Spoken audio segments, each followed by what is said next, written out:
Russia says 27 crew members are missing and one is dead from its Black Sea flagship, which sank last week. This is the first time that Moscow has reported losses from the Moskva, which it claims had sunk because of a storm as the ship was being towed to port. Ukraine, however, said its anti-cruise missiles caused damage to the ship.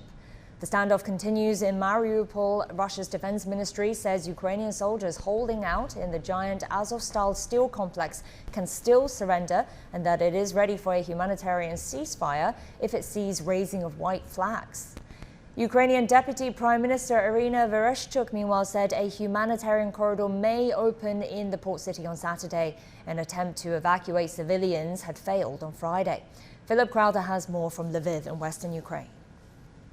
Ukraine says civilians aren't getting out via these humanitarian corridors is because they say Russia either is shelling those evacuation routes or simply not allowing buses into Mariupol to get civilians out in the first place. One example, over the last 2 days or so, the Red Cross wanted to get 1,500 people out of Mariupol, but just a few buses made it to the closest and largest Ukrainian-held city of Zaporizhia, so just a few dozen people made it out. The city of Zaporizhia, by the way, usually takes around 3 hours to get there, but during these times, because of so many roadblocks and checkpoints, it takes a whole day. And people are, of course, getting desperate. They are hearing directly from the Ukrainian Deputy Prime Minister Irina Veresh-chuk. Through Telegram, she addressed people who want to get out of the besieged port city. She says this: "Be patient, please hold on." What Mariupol now expects is a siege, not necessarily of the city, but of this steel plant, where there are believed to be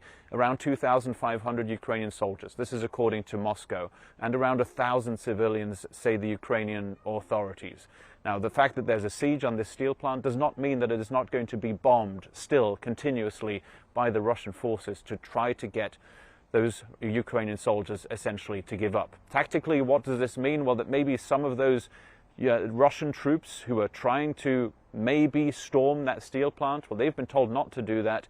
They will besiege this area, but maybe some will be able to move northwards and eastwards toward that stated Russian goal of taking over the whole of that eastern Donbass region here in the Ukraine. Western intelligence officials, by the way, aren't seeing that movement right now of Russian troops in that direction from Mariupol. In fact, the Pentagon says that Mariupol is still a contested city. Philip Crowther, Associated Press for CGTN in Lviv, Ukraine.